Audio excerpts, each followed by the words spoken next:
The CoinSeries channel appreciates your continued support.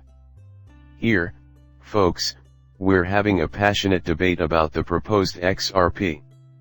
Am I the only one who has heard this before? The suggested buyback plan by the Federal Reserve proposes for a price of $37,500 per XRP token. Because of this, people are talking again about how it will affect global finance. Here we have Jimmy Valley, who shares my belief that XRP might become a worldwide reserve currency and that this could completely disrupt the traditional financial structure. 100% numerous exceptional blue-chip utilities plays have recently emerged, joining Ripple star XTC in causing a stir in the financial system. My apologies, but what we have here is a debate between Get This Eleanor Terra and another Fox Business reporter. Honestly, I can't deny that I feel something for her. My heart belongs to Eleanor Terra. Terra was first skeptical when Jimmy and Valley brought up the tariffs blanket buyback idea from 2 years ago, and she later raised her worries about her lack of expertise. After that, Jimmy hit back, saying that she was trying to promote herself by utilizing her lack of expertise. Valley continues to criticize her for seemingly disregarding the story, even though she has probably not followed Eastgate extensively, something we should all do. But Valley says that ever since the Eastgate scandal started, the mainstream media and Fox Business in particular has turned a blind eye to allegations of wrongdoing involving the Ethereum project. Now that Terra has proved she is open to discussing Eastgate, she has dropped hints that further updates might be on the way. The ever-evolving cryptocurrency market and the persistent friction between more established news outlets are additional topics she has brought up. It is your duty as journalists to report the complicated and contentious topic of digital money in an honest and objective manner. As you have all heard me say before, the objective of this channel is for me to find out the truth, even if I'm not always right. Rest assured, I will ensure that the truth reaches you no matter where you are. As you go through the game, my vast experience will be really helpful to you.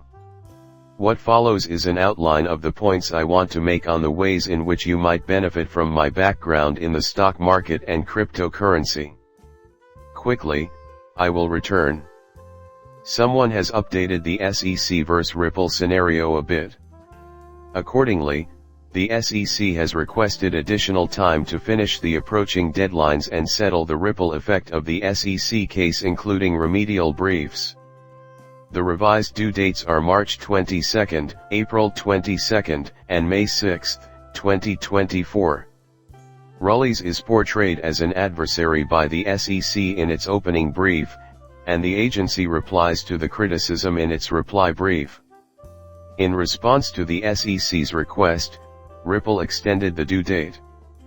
Important dates to remember in the Ripple SEC litigation include 2023, 2024, March 22, April 22, and May 6, among others. The court's decision that XRP is not a security under federal law was a huge victory for Ripple, as most of their XRP is now sold or legal. The court's decision to reject SEC's request for a preliminary injunction and dismiss all charges against Brad Garland's residence and Chris Larson is well known. It turned out, though, that Ripple had been selling investment contracts to some of the high net worth entities it had previously dealt with in its XRP sales. The case primarily targets these institutional transactions, and there are specific dates by which the court must receive legal briefs in order to determine which remedies to apply without trial. Furthermore, there have been some questions regarding the market's present status and the stability of XRP. As far as I can tell, XLM is no pushover.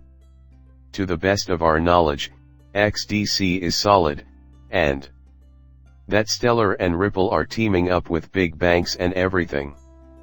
Yes, it is right. How can I find out more about emerging projects with huge growth potential, such as smaller microcaps? The specifics are that I've recently started a new channel. It's called Mold, and it refreshes all coins. Feel free to subscribe, post a comment, join our free Telegram group, and I'll even give you a pin and link to the channel. X is our team name. Investors in ISO coins and other projects are just a small fraction of the many people who share our beliefs. We can both benefit from one other's company. Also, I can do group sessions as well as one-on-one ones. Nevertheless, the most peculiar aspect of our entire banking system is that, when we embark on this new digital revolution, it is highly probable that you will not be permitted to take part unless you are ISO compliant. Thus, absolutely, we place a premium on being in conformity with ISO standards. On the other hand, we plan to focus heavily on other projects in emerging sectors like gaming, AI, and so on. On top of that, we would love to be there for their meteoric rise so that we can reap the rewards of their success in the future. Dudes, I've given you everything. We long-term investors can observe Stellar and the XTC Foundation meeting at ETH Denver to talk tokenization, smart contracts, and everything else we need them to, while also shaking hands and rubbing shoulders. The video ends there. If you could hit the like button and subscribe to my channel, that would mean the world to me.